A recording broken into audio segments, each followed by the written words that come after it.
ओम अज्ञानातिमिरन्धस्य ज्ञानञ्जय शलाकया चक्षुरुन्मीलितं येन तस्मै श्रीगुरवे नमः। श्रीचैतन्यनामभीष्टं स्थापितं येन भूतले स्वयं रूपः कदा मह्यं ददाति स्वपदान्तिकम्।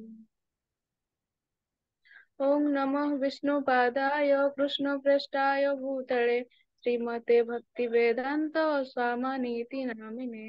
नमस्ते सरस्वते देवं गौरवाणी प्रचारिणे निर्विशेष शून्यवादी पाश्चात्य तारिणे। जय श्री कृष्ण चैतन्य प्रभु नित्यानंद श्री अद्वैत गदाधर श्रीवासादि गौर भक्त वृंद। हरे कृष्ण कृष्ण कृष्ण हरे हरे, हरे राम राम राम हरे हरे। हरे कृष्ण। आज भगवान को विषय रे मते किसी कहवार सुजोग मिलथिबारु, एमती तो आमे आमर एते भी माने आमे गोटे बद्ध जीव, भगवान को विषय रे हमको कहवार सुजोग देथिबारु भगवान एवं विशेष करी प्रभु जी बहुत बहुत धन्यवाद जनाउची। मु नर्वस भी बहुत अच्छी, यदि भगवान को लीला गान कला बेले किछि भी भूल करची ताहले सेई त्रुटि को ठीक करबा पई समस्त चेष्टा करिवे एवं मु चेष्टा करची उत्साहर सहित कहया पई, आपण माने भी उत्साहर सहित सुनिया पई प्रस्तुत रुहंतु।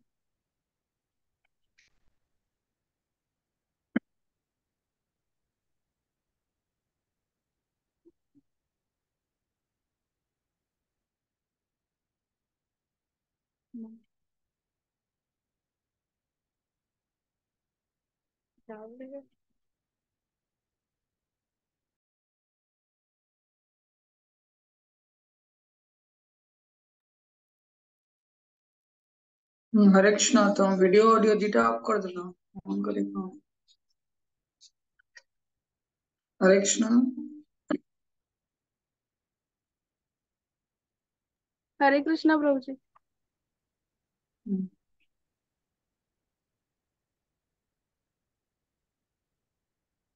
दिनकर कथा, माँ जशोदा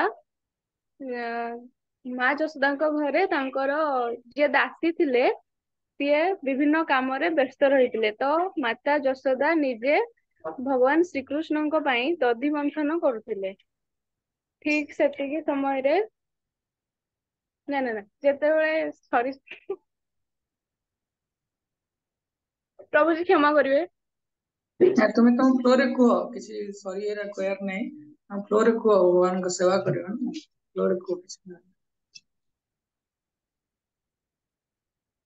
ଦିନକର କଥା, ମାନେ ମାତା ଯଶୋଦାଙ୍କର ଯିଏ ଦାସୀ ଥିଲେ ସିଏ ଅନ୍ୟ ବିଭିନ୍ନ କାମରେ, ଘରର କିଛି କାମରେ ବ୍ୟସ୍ତ ଥିଲେ। ତ ମା ଯଶୋଦା ନିଜେ ଦଧି ମନ୍ଥନ କରୁଥିଲେ। କଠିନ ପରିଶ୍ରମ ଯୋଗୁ ମାତା ଯଶୋଦାଙ୍କର ଯେତେ ସବୁ ତାଙ୍କର ମୁଣ୍ଡରେ ଯୋଉ ଫୁଲ ଲଗେଇଥିଲେ ତାହା ସବୁଆଡେ ବିଞ୍ଚି ହେଇଯାଇଥିଲା, ଦେହରୁ ଗମ ଗମ ଝାଳ ବାହାରୁଥିଲା ଏବଂ ସେ ବହୁତ କ୍ଳାନ୍ତ ଅନୁଭବ କରୁଥିଲେ। କିନ୍ତୁ ଏତିକି କଷ୍ଟରେ ଥାଇକି ବି ସେ ତାଙ୍କର ଶିଶୁ ଯିଏକି ଭଗବାନ ଶ୍ରୀକୃଷ୍ଣଙ୍କର ବାଣୀ ତାଙ୍କ ମୁଖରେ ଥିଲା ଏବଂ ତାଙ୍କ ମନରେ ସେ ଶ୍ରୀକୃଷ୍ଣଙ୍କୁ ଭାବୁଥିଲେ, ଆଉ କାର୍ଯ୍ୟ ବି ସିଏ ଭଗବାନଙ୍କ ପାଇଁ ହିଁ କରୁଥିଲେ। ଠିକ ସେତିକି ବେଳେ ମାତୃ ସ୍ନେହବଶତଃ ଭଗବାନ ଶ୍ରୀକୃଷ୍ଣ ଆସିଲେ ଏବଂ ମାଙ୍କୁ ଏଇ ଅବସ୍ଥାରେ ଦେଖି ସେ ଚାହିଁଲେ ଯେ ତାଙ୍କ କାର୍ଯ୍ୟରୁ ସେ କେମିତି ଟିକେ ମାନେ କଣ ନିବୃତ୍ତ ହେବେ ବା ଟିକେ ପରିଶ୍ରମରୁ ରକ୍ଷା ପାଇବେ। ତ ସେ କହିଲେ କି ମାତା ମତେ କ୍ଷୁଧା ଅନୁଭବ ହଉଛି, ଆପଣ ମତେ ଦୁଗ୍ଧ ପାନ କରନ୍ତୁ। ପ୍ରଥମେ ଆପଣ ମୋର କ୍ଷୁଧା ମେଣ୍ଟାନ୍ତୁ, ତାପରେ ଅନ୍ୟ ଯାହା କିଛି କାମ।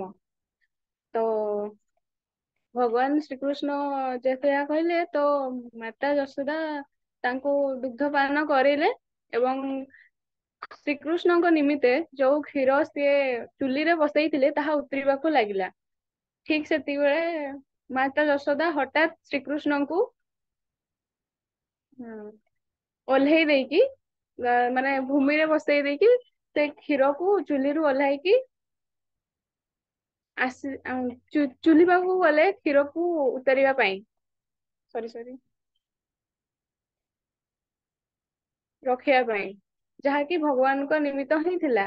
ତ ଭଗବାନ ରାଗି ଗଲେ ଏବଂ ମାଙ୍କ ଉପରେ ରାଗି ଯାଇ ମା ମାନେ ମାଠିଆରେ ଯୋଉ ସିଏ ଲହୁଣୀ ରଖିଥିଲେ ତାହାକୁ ଭାଙ୍ଗିଦେଲେ। ତ ମାତା ଯଶୋଦା ଏହା ଦେଖି ପୁରା କ୍ରୋଧିତ ହେଇଗଲେ ଏବଂ ଶ୍ରୀକୃଷ୍ଣଙ୍କୁ ଦଣ୍ଡ ଦେବା ପାଇଁ ଗଡେଇଲେ। ଭଗବାନ ଯିଏ କି ଶ୍ରୀକୃଷ୍ଣ, ଯିଏ କି ମାନେ ଯାହାଙ୍କୁ କି ସାଧୁ ସନ୍ଥ ମାନେ ମହାନ ମହାନ ଯିଏ ପଣ୍ଡିତ ଗଣ, ମହାନ ମହାନ ବ୍ୟକ୍ତି, ମହାନ ମହାନ ପଣ୍ଡିତ, ମହାନ ମହାନ ସାଧୁ ସନ୍ଥ ଯିଏ କି ବହୁତ ବର୍ଷ ଧରି ଯଜ୍ଞ ତପସ୍ୟା କରିଥାନ୍ତି ତଥାପି ତାଙ୍କୁ ବଶ କରିପାରନ୍ତି ନାହିଁ। କିନ୍ତୁ ମାତା ଯଶୋଦା ନିଜ ସ୍ନେହରେ ତାଙ୍କୁ ଧରି ପକାଇଲେ ଏବଂ ଗୋଟେ ଖଣ୍ଟ କହିବା, ସେଥିରେ ତାକୁ ବାନ୍ଧି ଦେଲେ। ବାନ୍ଧି ଦେବାକୁ ଚେଷ୍ଟା କଲେ କିନ୍ତୁ ତାଙ୍କ ଘରର ଯେତେ ସବୁ ଦଉଡି ଥିଲା ସବୁ ଆଣିକି ବାନ୍ଧିବା ପାଇଁ ଚେଷ୍ଟା କଲେ କିନ୍ତୁ ଅ, ଏମ୍ ଭଗବାନ ଯିଏ କି ଯାହାଙ୍କର କି ଆଦି ନାହିଁ କି ଅନ୍ତ ନାହିଁ, ତାଙ୍କୁ ଜଣେ କେମିତି ବାନ୍ଧି ପାରିବ? ତ ସେ ତାଙ୍କ ଗୃହରେ ଗୋପୀ ମାନେ ଯେତେ ସବୁ ଥିଲେ ସେମାନେ କହୁଥିଲେ କି ନା ନା ମାତା ଯଶୋଦା ଆପଣ ତାକୁ ବାନ୍ଧି ପାରିବେ ନାହିଁ। ବହୁତ କିଛି କଥା କହୁଥିଲେ କି ଆପଣ ତାକୁ ଯେତେ ଚେଷ୍ଟା କଲେ ବାନ୍ଧି ପାରିବେ ନାହିଁ, ତ ଯେତେ ଦଉଡି ଆଣିକି ବାନ୍ଧିଲେ ବି ଦି ଆଙ୍ଗୁଠି କମ ରହୁଛି କହୁଥିଲେ। କିନ୍ତୁ ମାତା ଯଶୋଦା ତାଙ୍କ କଥାକୁ କିଛି ଗୁରୁତ୍ୱ ନ ଦେଇ ନିଜର ଗୋଟେ ବିଶ୍ୱାସ ଭଗବାନଙ୍କ ପାଖରେ, ନାଇଁ ଯେ ମୋ ଭଗବାନ ନିହାତି ଭାବରେ ବାନ୍ଧି ହେବେ। ଭକ୍ତ ହିସାବରେ ମୁଁ କହୁଛି, ମା କିନ୍ତୁ ଭାବୁଥିଲେ, ତାଙ୍କର ବିଶ୍ୱାସ ଥିଲା ଯେ ମୁଁ ତାଙ୍କୁ ବାନ୍ଧି ପାରିବି। ଶେଷରେ ଭଗବାନ ଦେଖିଲେ ଚେଷ୍ଟା କରୁଛନ୍ତି ମାତା ତାହା ଜାଣିଲେ ଆଉ ତାଙ୍କର କଠିନ ପରିଶ୍ରମକୁ ଦେଖିଲେ, ଭକ୍ତିକୁ ଦେଖିଲେ, ତ ଭଗବାନ ନିଜେ ଦଉଡିରେ ବାନ୍ଧି ହେଇଗଲେ। ତ ଅ ଆମେ ବି ସେମିତି ଯଦି ଦୃଢ ଭକ୍ତି କରିବା, ଭଗବାନଙ୍କ ଉପରେ ବିଶ୍ୱାସ ରଖିବା, ତ ଭଗବାନ ନିହାତି ଭାବରେ ଆମ ସହିତ ବି ବାନ୍ଧି ହେଇ ପାରିବେ ବା ଆମେ ତାଙ୍କୁ ଆମର ଭକ୍ତି ଯୋଗ ମାଧ୍ୟମରେ ବାନ୍ଧି ପାରିବା। ତାପରେ ଭଗବାନ ତ ତାଙ୍କୁ ନା ଭଗବାନଙ୍କୁ ବାନ୍ଧି ଦେଲା ପରେ ସେଇ ଖୁଣ୍ଟ ପାଖରେ ଦୁଇଟା ଅର୍ଜୁନ ଗଛ ଥିଲା, ଯୋଉ ଅର୍ଜୁନ ଗଛରେ କୁବେରଙ୍କର ଦୁଇ ପୁତ୍ର ନାରଦଙ୍କ ଅଭିଶାପରୁ ବୃକ୍ଷ ରୂପରେ ସେଠି ଥିଲେ। ତ ସେ ନାରଦ ତାଙ୍କୁ କହିଥିଲେ ଯେ ଭଗବାନ ଶ୍ରୀକୃଷ୍ଣ ଯେତେବେଳେ ପୃଥିବୀ ପୃଷ୍ଠରେ ମାନବ ରୂପରେ ଅବତାରଣ କରିବେ, ଠିକ ସେତିକିବେଳେ ଆପଣ ମାନଙ୍କର ମୁକ୍ତି ଆପଣ ମାନେ ଲାଭ କରିବେ। ତ ଭଗବାନ ଶ୍ରୀକୃଷ୍ଣ ସେଇ ଖମ୍ବ ସାହାଯ୍ୟରେ ସେଇ ଅର୍ଜୁନ ଗଛ ଦୁଇଟିକୁ ତଳେ ପକାଇ ଦେଇଥିଲେ ଏବଂ ସେମାନେ ମୁକ୍ତି ପାଇଥିଲେ, ଅଭିଶାପ ଆଶୀର୍ବାଦରେ ପରିଣତ ହେଲା। ଆଉ ତ ଏଥିରୁ ଆମେ ଏଇଆ ଶିଖିବା ପାଉଛେ ଯେ ଶ୍ରୀକୃଷ୍ଣ ଗୋଟେ କଥା ତ ହଉଛି, ଭଗବାନ ଭକ୍ତ ହିସାବରେ ମୁଁ କହୁଛି ଭଗବାନ ହିଁ ଥିଲେ, କିନ୍ତୁ ଯେତେବେଳେ କ୍ଷୀର ଟା ଉତରି ଗଲା ତ ସେତେବେଳେ ମା ଯଶୋଦା ଦୌଡି ଯାଇକି ତାକୁ କେମିତି ତାଙ୍କ ପାଇଁ ଯେହେତୁ କରାହଉଛି ତାକୁ ଠିକ ଭାବରେ ରଖିବା ପାଇଁ ମାନେ ଚେଷ୍ଟା କଲେ, ମାନେ ଚେଷ୍ଟା କଲେ ଗଲେ ବି ଭଗବାନଙ୍କୁ ଛାଡିକି। ତ ଏଥିରୁ ଆମେ ଏଇଆ ଶିଖିବା ପାଇଁ ଚାହିଁବା ଯେ ଭଗବାନଙ୍କ ସହିତ ସମ୍ବନ୍ଧିତ ଯେତେ ବି ଦ୍ରବ୍ୟ ଯାହା କିଛି ବି ହେଇଥାଉ ଭଗବାନଙ୍କ ସମ୍ବନ୍ଧୀୟ ହେଇଥିବ ତ ତାହାକୁ ଆମେ ସମ୍ମାନ ଦେବା, ତାର ଗୁରୁତ୍ୱକୁ ବୁଝିବା। ସେକେଣ୍ଡରେ ହଉଛି ତ ଦି ଆଙ୍ଗୁଳି ଯୋଉ ଆମର ରହିଥିଲା ଯେ ଦି ଆଙ୍ଗୁଳି ହିଁ କାହିଁକି କମ ରହୁଥିଲା? ଦି ଆଙ୍ଗୁଳି ଯୋଉ ବାନ୍ଧିଲା ବେଳେ ଯେତେ ବି ଦୌଡି ହେଇଥାଉ ସବୁ କିଛି କଲା ପରେ ବି ଯୋଉ ବନ୍ଧା ହୋଇ ନାଇଁ ପାରୁଥିଲା, ତ ସେଇ ଦି ଆଙ୍ଗୁଳି ହଉଛି, ଗୋଟେ ଆଙ୍ଗୁଳି ହଉଛି ପ୍ରୟାସ ଆଉ ଗୋଟେ ଆଙ୍ଗୁଳି ହଉଛି କୃପା। ତ ଆମେ ପ୍ରୟାସ କରିବା ଦ୍ଵାରା ହିଁ ଆମକୁ କୃପା ମିଳିବ। ଫାଷ୍ଟ ତ ଆମେ ପ୍ରୟାସ କରିବା ଭଗବାନଙ୍କୁ ପାଇବା ପାଇଁ, ତାପରେ ପ୍ରୟାସ କରି ଚାଲିବା। ଭଗବାନ କଠିନତା ଆମ ଜୀବନରେ ଆଣିବେ, ଯେହେତୁ ଆମେ ପରମ ପୁରୁଷ ଭଗବାନଙ୍କୁ ପାଇବାକୁ ଚାହୁଁଛେ, ପରିଶ୍ରମ କରିବାକୁ ପାଇଁ ପଡିବ, ପ୍ରୟାସ କରିବା ପାଇଁ ପଡିବ। ପ୍ରୟାସରେ ବାଧା ବି ଆସିପାରେ, ତାହାପରେ ଯାଇ ଆମେ କୃପାକୁ ପାଇପାରିବା, ଭଗବାନଙ୍କ କୃପାକୁ ପାଇପାରିବା। ଆଉ ଭକ୍ତି ଭକ୍ତି ଦ୍ଵାରା ହିଁ ତାଙ୍କୁ ଆମ ସହିତ ବାନ୍ଧି ପାରିବା। ହରେ କୃଷ୍ଣ। ହରେ କୃଷ୍ଣ ମାଧବୀ। ତ ଆପଣ ସୁନ୍ଦର ଭାବରେ ପ୍ରସ୍ତୁତ କରିଥିଲେ।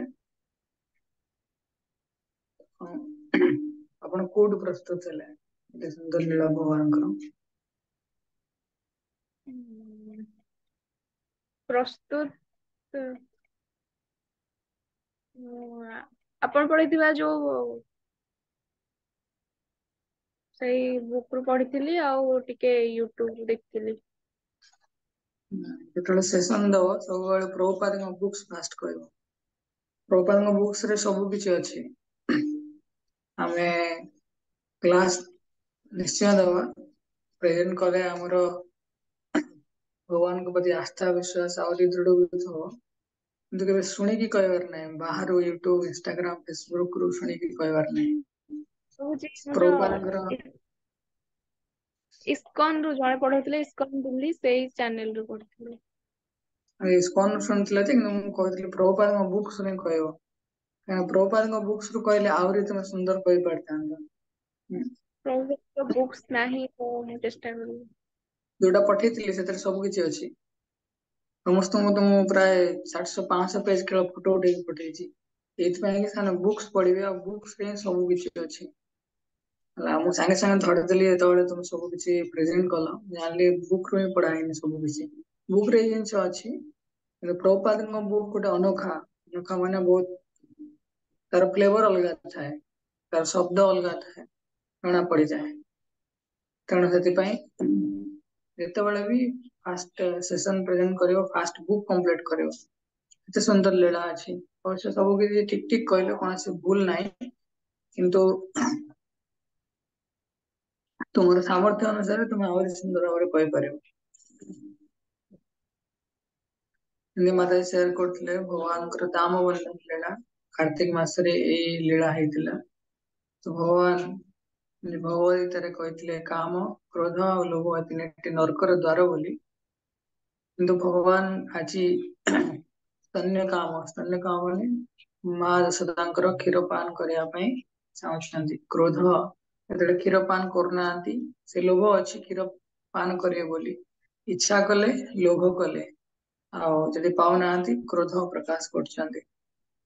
ତ ଛୋଟ ପିଲାମାନେ ଛୋଟ ପିଲାମାନେ ସବୁବେଳେ ଚାହାନ୍ତି ତାଙ୍କ ମା ତାଙ୍କୁ ତଳେ ବସନ୍ତିନି, ଠିଆ ବି ହୁଅନ୍ତିନି।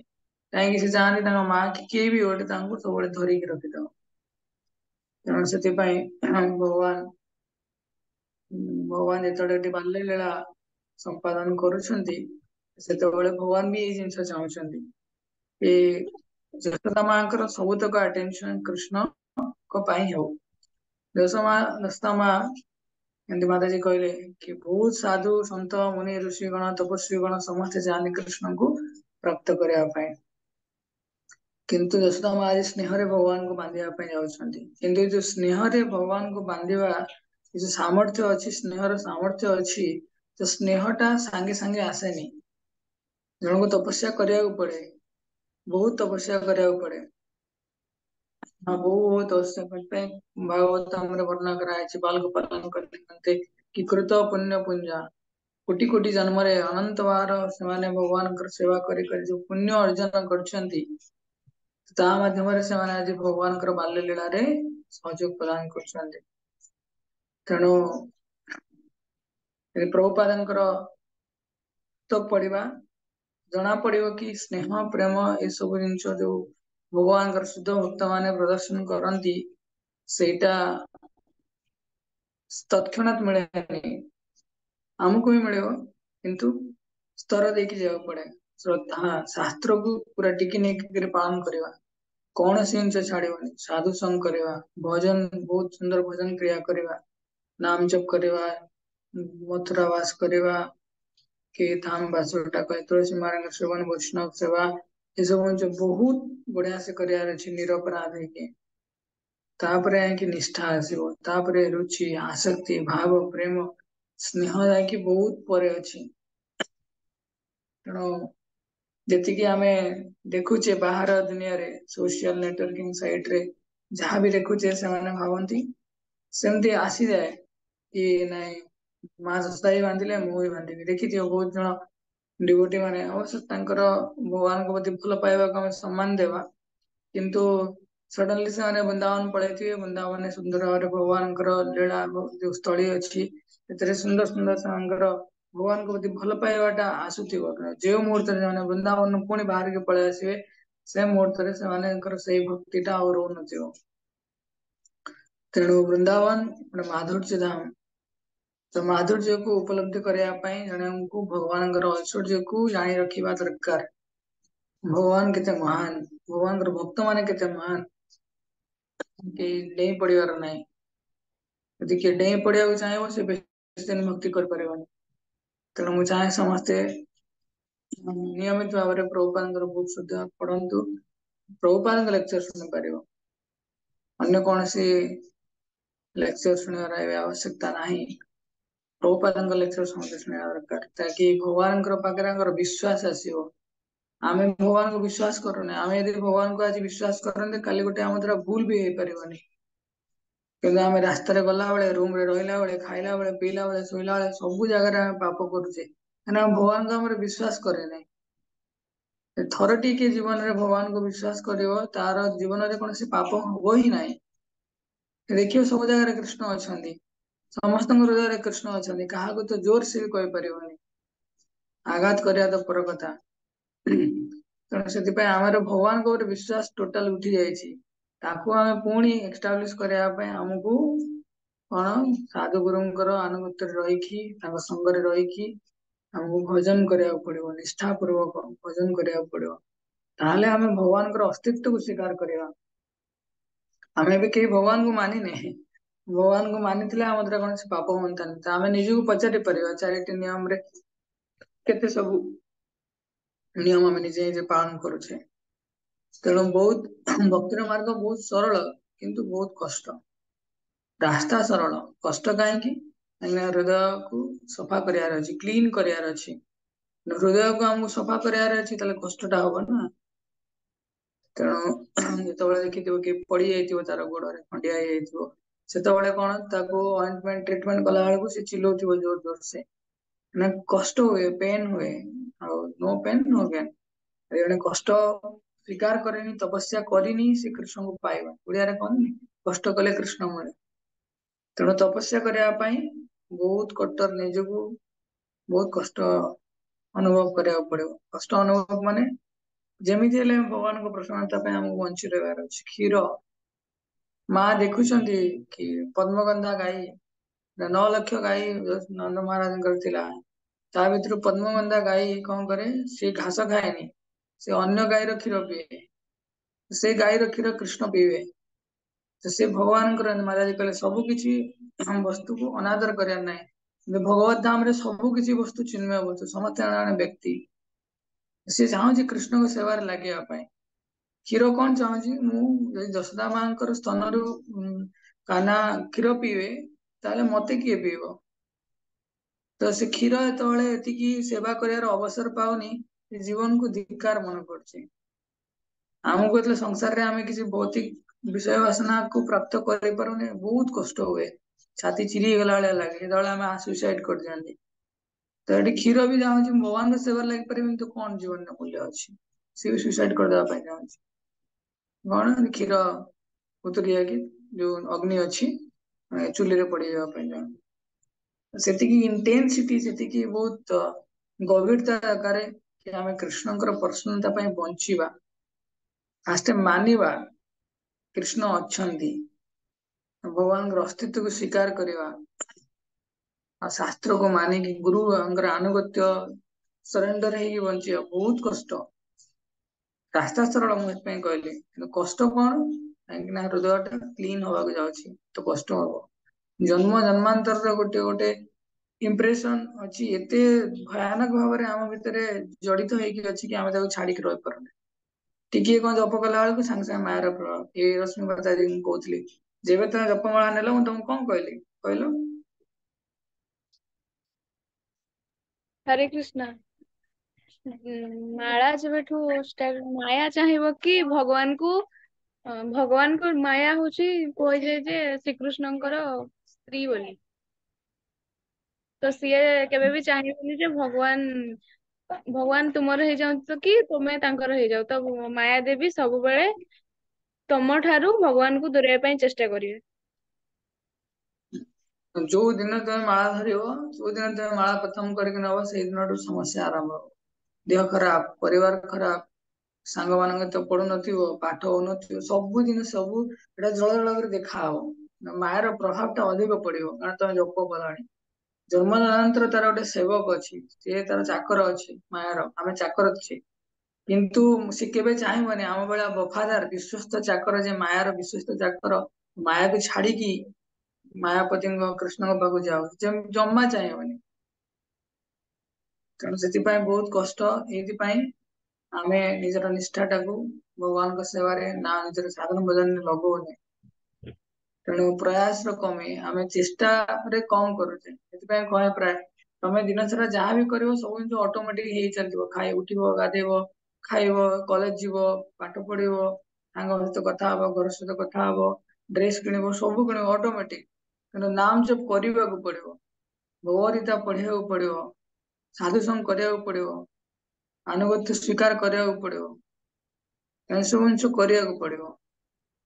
କିନ୍ତୁ ଅଲଗା ସବୁ ଜିନିଷ ଆମର ଜନ୍ମ ବାୟ ଅଟୋମେଟିକ ହେଇଗଲାଣି। ଯଦି ଗାଁ ନଈରେ ଦେଖିଥିବ ଗୋଟେ ପଥର ପଡିଥାଏ, ଶିଉଳି ହେଇଯାଇଥାଏ, ସେ ପାଦ ଥୋଉ କଚାଡି ହେଇକି ପଡିବ। ତ ଆମର ବାଇ ଡିଫଲ୍ଟ ଆମେ ମାୟାରେ କଚାଡି ହେଇକି ପଡୁଛେ, ଆମେ ଜାଣିପାରୁନେ। ସବୁଦିନ ଆମେ ଅଫେଣ୍ଡେଡ ହଉଛେ। କିନ୍ତୁ ଭଗବାନଙ୍କ ଭକ୍ତି କରିବାକୁ ପଡିବ ଆମକୁ, ଯଦି ଆମେ ଚାହୁଁଛେ ଜନ୍ମ ମୃତ୍ୟୁ ଚକ୍ରରେ ଉଦ୍ଧାର ପାଇବା ପାଇଁ। ବହୁତ ସିଷ୍ଟମାଟିକାଲି ଏପଟ ସେପଟ ନାହିଁ, ପୁରା ଆନୁଗତ୍ୟ ସ୍ୱୀକାର କରିକି ଆମେ ଭକ୍ତି କରିବା। ତାହେଲେ ଆମେ ନିଜର ଏଇ ଅନୁଭବ ପାଇବା କି କୃଷ୍ଣ ଭକ୍ତିରେ ବାସ୍ତବରେ ଆନନ୍ଦ ଅଛି, ଦୁନିଆରେ ଆନନ୍ଦ ନାହିଁ। ବୈଷ୍ଣବ ସେବାର ଲକ୍ଷଣ, ବୈଷ୍ଣବ ସେବାରେ ହିଁ ଆନନ୍ଦ ଅଛି। ତ ସେ ସେବା କରିକି, ସେବା କରିବା ପାଇଁ ଆଜି କ୍ଷୀର କଣ କରୁଛନ୍ତି, ଉତରି ପଡୁଛନ୍ତି। ସେବା କରିବା ପାଇଁ ଯଶୋଦା ମାଙ୍କ ଯୋଉ ଗଭାରେ ଫୁଲ ଥିଲା, ଫୁଲ ଖସି ପଡୁଛନ୍ତି। ସେବା କରିବା ପାଇଁ ଯଶୋଦା ମା କେତେ ପରିଶ୍ରମ କରିଛନ୍ତି, ସ୍ୱେଦ ବିନ୍ଦୁ ଝାଳ ଯଶୋଦା ମାଙ୍କର ସକାଳୁ ସନ୍ଧ୍ୟା ପର୍ଯ୍ୟନ୍ତ ଯଶୋଦା ମା କେବଳ ଗୋଟିଏ କାମ କରୁଛନ୍ତି, କାହ୍ନାକୁ ବାନ୍ଧିବେ। ତ କାହାର କିଏ କିଛି କମେଣ୍ଟ କଲେ, କିଛି କଲେ, କିଛି ଭାବୁନାହାନ୍ତି, ମତେ କାହ୍ନାକୁ ଆଜି ବାନ୍ଧିବାର ଅଛି। ସେତିକି ପ୍ରୟାସ ଅଛି, ସେତିକି ପ୍ରୟାସ। ସେଥିପାଇଁ ମୁଁ କହେ ଆମେ ସିନସିୟର ଅଛେ ବୋଲି ଆମେ କୃଷ୍ଣଙ୍କୁ ଦେଖେଇବାର ଅଛି। ଆମେ ଭଗବାନଙ୍କ ପ୍ରତି ନିଷ୍ଠାପର